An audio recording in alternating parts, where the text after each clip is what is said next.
Today we find ourselves doing a reed replacement on a Mercury 175 SportJet, which is a two-cycle 175 horsepower head sitting on a jet unit as opposed to an outboard.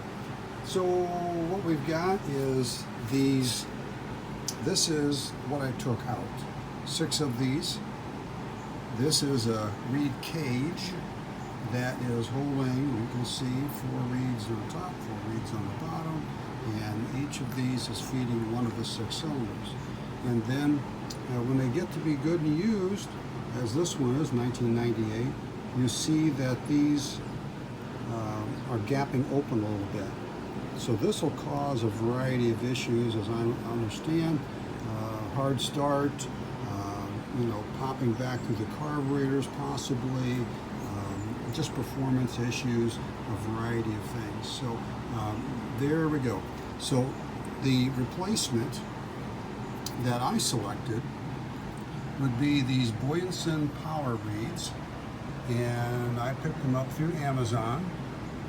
Personal Watercraft Engines, PWC Engines, is who is there, the store there. And what these are, rather than this, which is a single stage, it's just a single metal, they call it a pedal.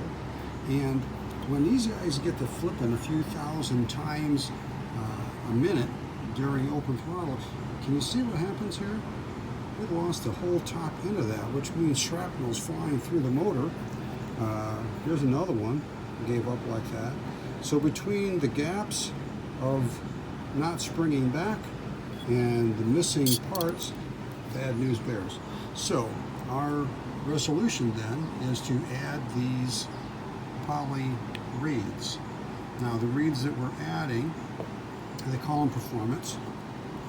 The plastic reed that we see is the primary or secondary, I forget which one's which. Then there is one behind it. So it's a dual setup. So it's like a two-phase reed, which makes it again performance. If you notice on this one, see that silver is actually a metal tape that is to be on the back side, placed against the reed block, so that when this is installed there, imagine that little thin piece there will force the black part to be tighter against the reed cage, because it's shimmed out a little bit at that bottom edge. So when we look at this, I'll flip this out. I did this for show and tell.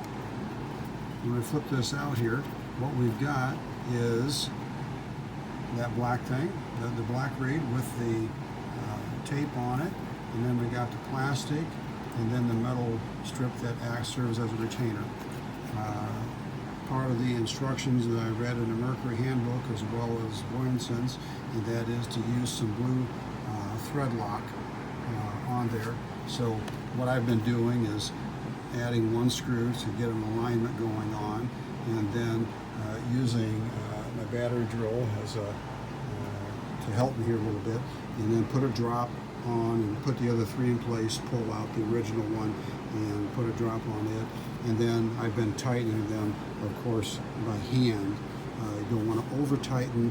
They give us instructions to be careful not to over tighten and cause them to gap open at the top. So there we go. I will show you the finished product here. I've done some of their others already. And so now you can see on this, no gap, but they do open. Place my finger on the inside of that, and let me get my hand on it, and you can see that it does open a little bit there. Okay, and so there we go. High tech meets old tech. There'll be another video as I put the reed cages onto the reed block, and then hopefully my finished product. It'll be a little while before I get the rest of the tune-up done to make it run, but we'll put it all together.